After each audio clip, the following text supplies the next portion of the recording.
Across countless galaxies, bureaucratic incompetence remained a universal constant. Nowhere was this more evident than in the Grand Archive of Lost Civilizations, which had somehow managed to misfile its most critical document exactly 73 times. Normally, this would be a minor inconvenience, if the document in question hadn't contained an explicit warning about the catastrophic consequences of ignoring it. But, as was the nature of paperwork across the cosmos, such things were bound to happen. Chief Archivist Crix 99B, who much preferred to be called Sam, much to the horror of their superiors, stumbled upon this particular clerical error while cataloging the remnants of yet another civilization that had apparently reduced itself to cosmic dust. The warning, inscribed on everything from quantum-infused crystal tablets to the alien equivalent of sticky notes, repeated the same cryptic phrase in countless languages. Earth only pretends to sleep. Being a dedicated archivist with a tendency to sort documents by color rather than urgency, Sam almost filed this away with other ominous but easily ignored messages, such as, "Don't look at the void serpent," and "Never bargain with a chronolich." But something stood out. Every single extinct civilization documented in the past cycle had left the same warning about Earth. The odds of this being mere coincidence were about as likely as finding a government official who responded to messages promptly, astronomically low. "Well, isn't this just fantastic?" Sam muttered, as all 7 of their appendages simultaneously typed, filed, and prepared what passed for coffee in their species. The pattern was undeniable. Dozens of hyper-advanced civilizations capable of reshaping solar systems and engineering planets from scratch had vanished shortly after encountering a world that, by all available data, was still struggling to develop a unified field theory. The most recent warning had come from the Vikar, a species so intellectually superior they had managed to harness the power of pure philosophy. Their final recorded transmission, sent mere moments before their inexplicable disappearance, was alarmingly detailed. "To whoever finds this, we were fools. We watched Earth for centuries, convinced of our own superiority. We laughed at their crude attempts at nuclear fusion, their inefficient genetic experiments, their obsession with tiny glowing rectangles used to observe images of small furry creatures. But they knew. They always knew. The humans aren't developing technology. They are toying with it. Earth doesn't sleep. It watches. And it—" The transmission cut off there, which Sam found particularly rude. If you were going to leave an ominous cosmic warning, the least you could do was finish your sentences. But the most disturbing part was the timeline. Each vanished civilization had encountered Earth during different periods, some thousands of years apart. Yet humanity appeared to maintain the same level of technological development. They never advanced beyond a certain point, never joined the galactic community, despite countless opportunities.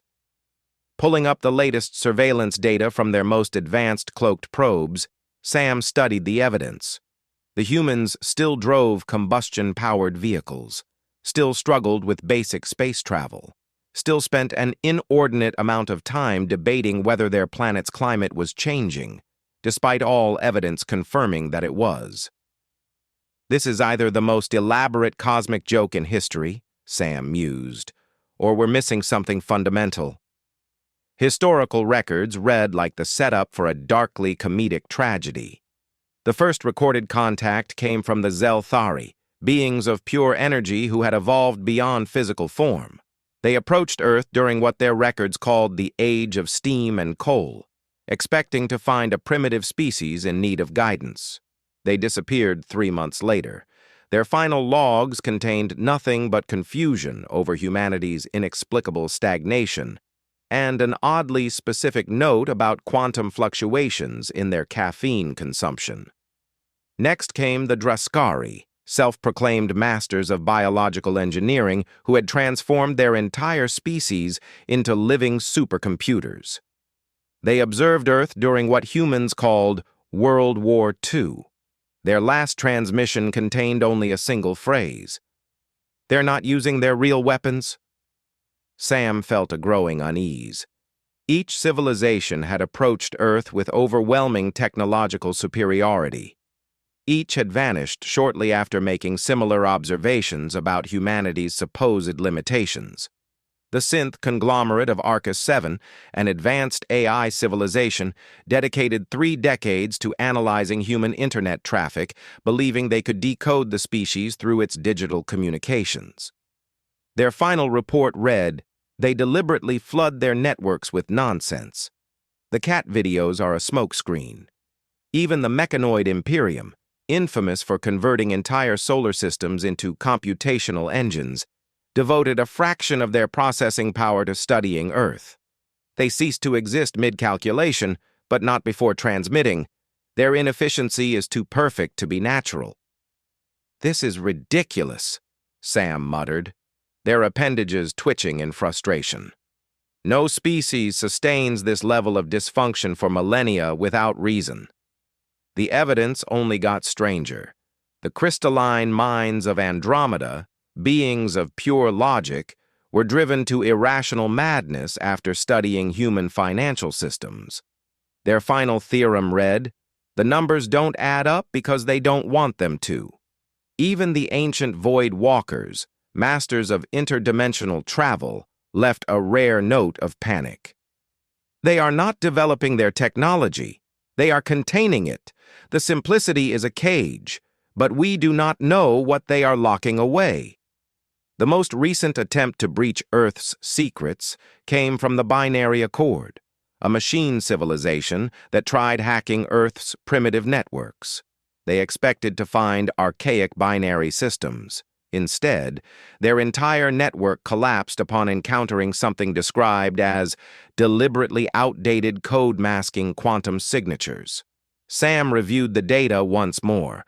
Humanity's technological development wasn't stagnant. It was complete.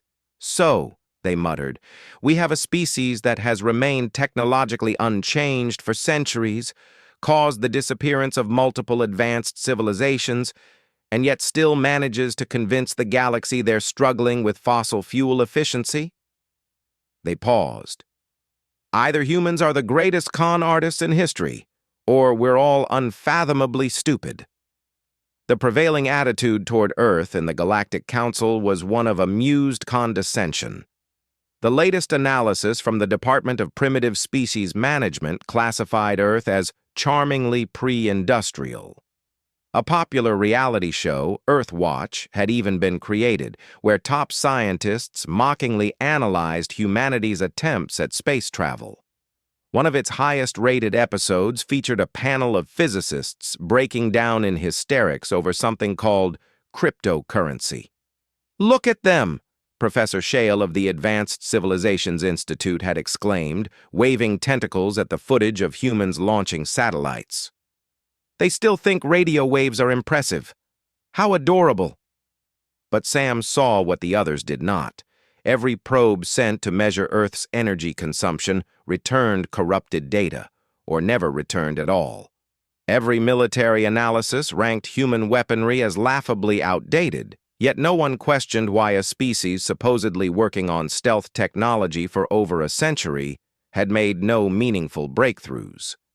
The galaxy assumed human inefficiency was natural. But inefficiency this precise? It had to be deliberate. Before Sam could dwell further, a familiar voice interrupted. "Still obsessing over those primitive apes?" Dr. Vazix, the quantum AI who had stolen Sam's promotion, materialized in its synthetic humanoid form. "The Council has officially classified Earth as a Class 3 pre-industrial world. Case closed." Sam's appendages twitched. "A case closed by people who haven't noticed that every civilization that studies Earth vanishes?" Vazix dismissed the concern with a wave. "Probably just bad record-keeping." And with that, the AI turned and left, on its way to chair yet another meeting about the proper formatting of interdimensional paperwork. The Intergalactic Bureaucratic Operations Manual was a document so dense it had its own gravitational field. But instead of wasting another century sifting through red tape, archivist Vix 317, who went by Theo just to irritate their superiors, decided to take matters into their own appendages. Borrowing a quantum stealth probe from the Department of Primitive Species Observation, Theo carefully misfiled the request under routine maintenance for interdimensional coffee dispensers. The paperwork was approved without question. The probe's first transmission was unimpressive. Humans were doing exactly what they had always done, burning fossil fuels, arguing about politics, and walking into stationary objects while staring at glowing handheld rectangles. But something was off. Every data stream from Earth was a little too perfect. The radiation signatures from their nuclear reactors matched theoretical models exactly, down to the decimal. Their satellite coverage gaps were precisely the kind expected of a civilization in early spaceflight. Their internet content contained the statistically perfect ratio of cat videos to serious discussions, making it easy for any observer to conclude that humans prioritized nonsense over science. Even their weapons tests produced results so predictable that the Galactic Defense Corps had long dismissed them as harmless. "No one is this consistently primitive," Theo muttered, watching a broadcast of humans celebrating another chemical rocket launch. "It's like they're following a guide titled How to Pretend to Be a Pre-Industrial Species for Dummies." Then, something even stranger happened. The probe detected anomalous quantum fluctuations around one of Earth's supposedly rudimentary research facilities. The readings suggested experiments on a scale that should have ripped reality apart, yet the planet remained intact. But when the probe attempted a deeper scan, its sensors suddenly fixated on a nearby fast food restaurant sign. It spent the next 6 hours transmitting an in-depth analysis of something called a burger combo deal. Theo's appendages twitched. Humans weren't struggling to solve their problems. They were carefully maintaining them. But why? The next transmission showed humans engaged in an activity called a TikTok challenge, where they consumed unbearably spicy food while recording themselves in distress. The Xenoanthropology Division had published 15 research papers concluding that such behavior proved humans were in their cultural infancy. Theo wasn't so sure. In the background of these viral videos, they noticed something strange, subtle, repeating patterns across different continents, a kind of global synchronization, hiding in plain sight. When the probe analyzed human computer systems, it found exactly what was expected: primitive binary coding, inefficient algorithms, and something called Windows updates that seemed deliberately designed to frustrate users. But when Theo ran a deeper analysis, they found quantum signatures that had no business existing in such basic systems. It was as if humans were running a vast simulation of inefficiency over something vastly more advanced. "Their entire civilization," Theo whispered, "is an elaborate facade." The probe then transmitted an urgent update about a human ingesting a Tide Pod, which 3 different scientific committees had previously cited as evidence of humanity's limited intelligence. Meanwhile, the warnings kept piling up. Earth's scientific progress was suspiciously linear. Every technological breakthrough arrived at exactly the expected moment for a developing civilization. Their quantum physics research contained just the right amount of errors to appear authentic. Their genetic engineering stalled at precisely the same roadblocks, time and time again. Their space exploration followed a path that could only be described as deliberately sluggish. Theo gestured at their display, despite being alone. "They've been working on fusion power for over 50 years and still pretend they can't crack it?" Their appendages twitched. No species is that consistently unsuccessful unless they're trying to be. The probe's entertainment analysis raised even more alarms. Human science fiction media displayed insights into advanced concepts their science hadn't even officially discovered yet. Their alien invasion movies? They always ended with humans winning through implausibly simple methods. A warning? And then there were the phones, small, handheld devices that humans carried everywhere, supposedly for communication and entertainment. But the probe's deep scans detected bizarre energy patterns emanating from them, signals that shouldn't be possible with such primitive technology. Even human children raised suspicions. The probe recorded them playing with toys that, upon analysis, contained quantum entanglement patterns. When Theo attempted to analyze these patterns further, the probe instead transmitted a detailed report on the popularity of something called baby shark. Theo added the finding to their growing paranoia log. Medical research on Earth also didn't add up. Their hospitals seemed to rely on basic chemical and surgical treatments, yet patients routinely recovered from terminal illnesses through methods that defied conventional science. Humans attributed these recoveries to something called positive thinking and miracle shakes.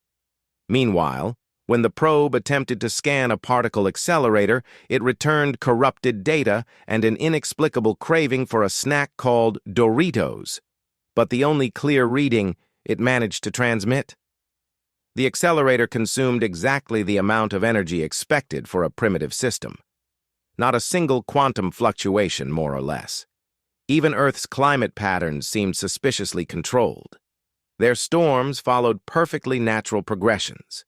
Their climate change effects matched all standard models. And yet, despite all doomsday predictions, their biosphere remained frustratingly stable. Theo's appendages trembled. They're not just hiding their technology, they realized. They're hiding their entire civilization.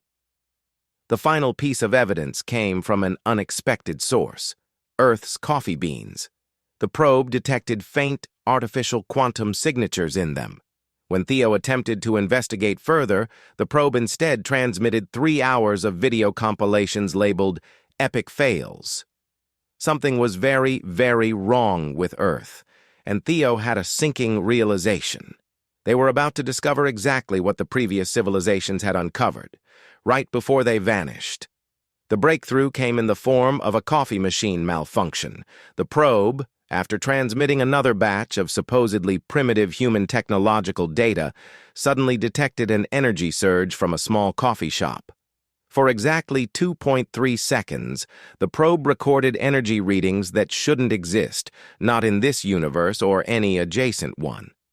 The surge was so astronomically advanced that the probe's quantum processors began humming the theme song to a human entertainment program called the X-Files. Theo's eye stalks stretched in alarm. "This can't be right," they muttered, frantically cross-referencing the data. "These readings suggest technology so advanced it makes our quantum computers look like sticks and rocks." And it was coming from a device humans used to make bitter bean water. But that was just the beginning. Once that first crack appeared, others followed. The probe started detecting hidden energy fields everywhere, all carefully concealed beneath a thin veil of apparent primitiveness. Earth's primitive satellites? They were quantum nodes in a planetary-scale defense system. Their basic mobile phones? They were personal quantum computers leagues beyond anything in the Galactic Council. Their social media? That endless stream of memes and nonsense? It was actually a planet-wide encryption network designed to obfuscate the true nature of human civilization. The truth hit Theo like a quantum sledgehammer.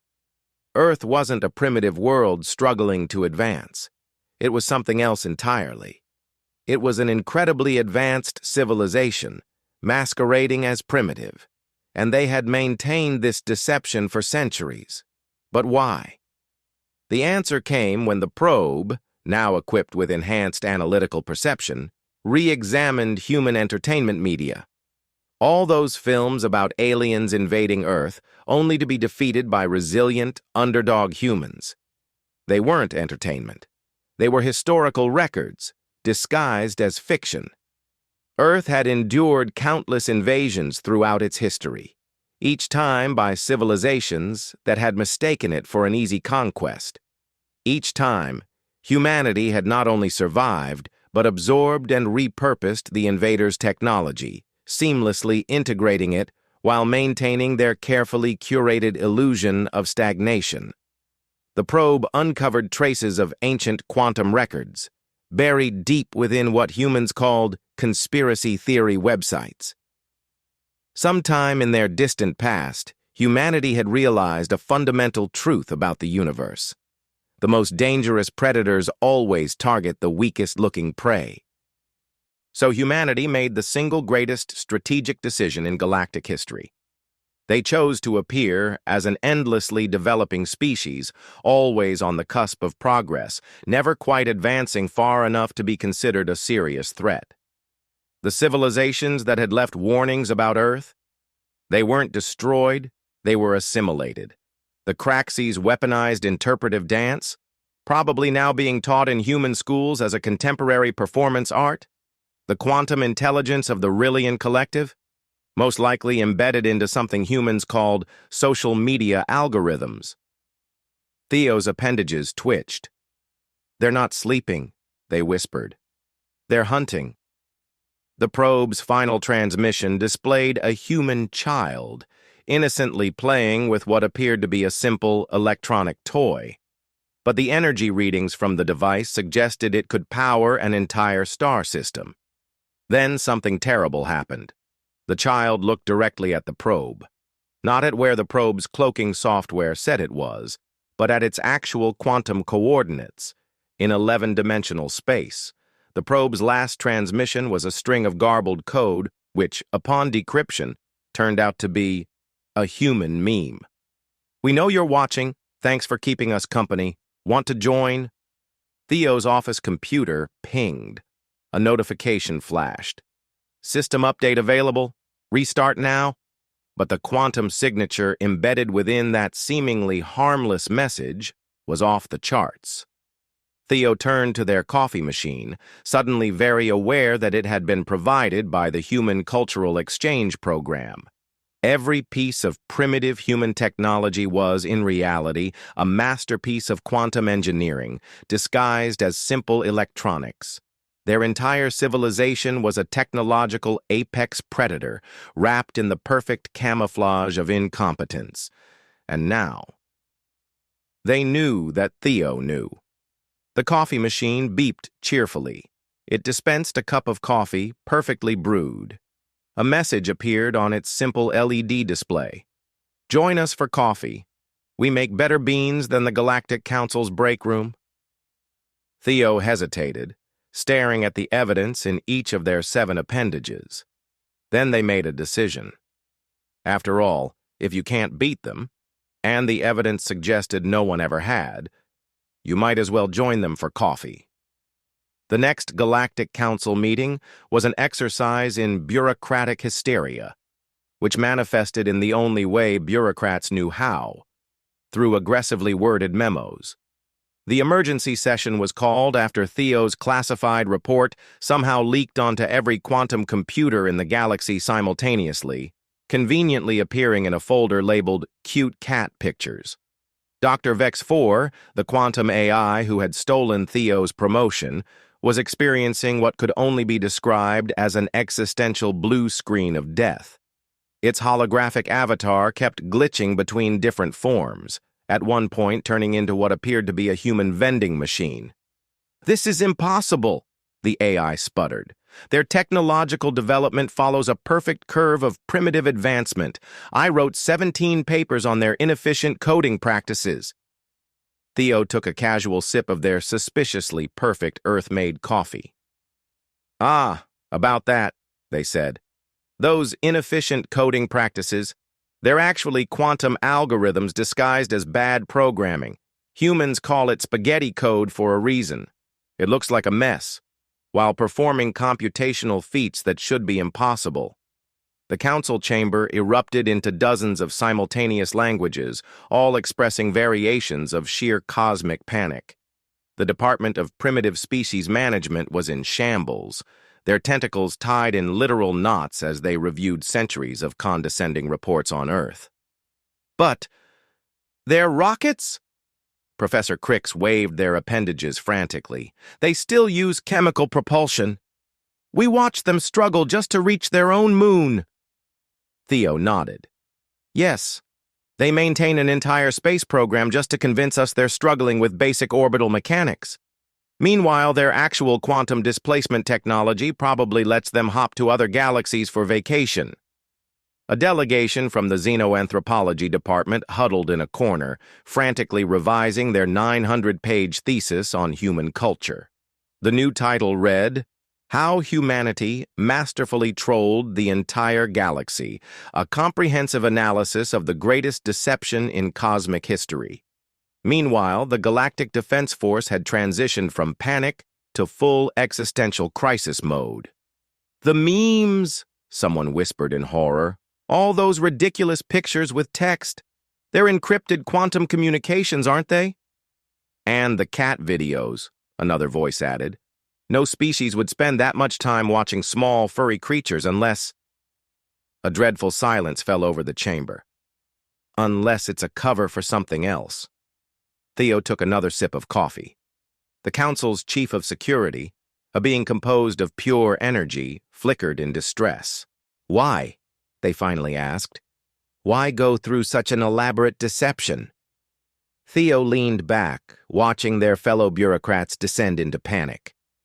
Because, they said, gesturing to centuries of overlooked warnings, the deadliest predator isn't the one that shows its strength.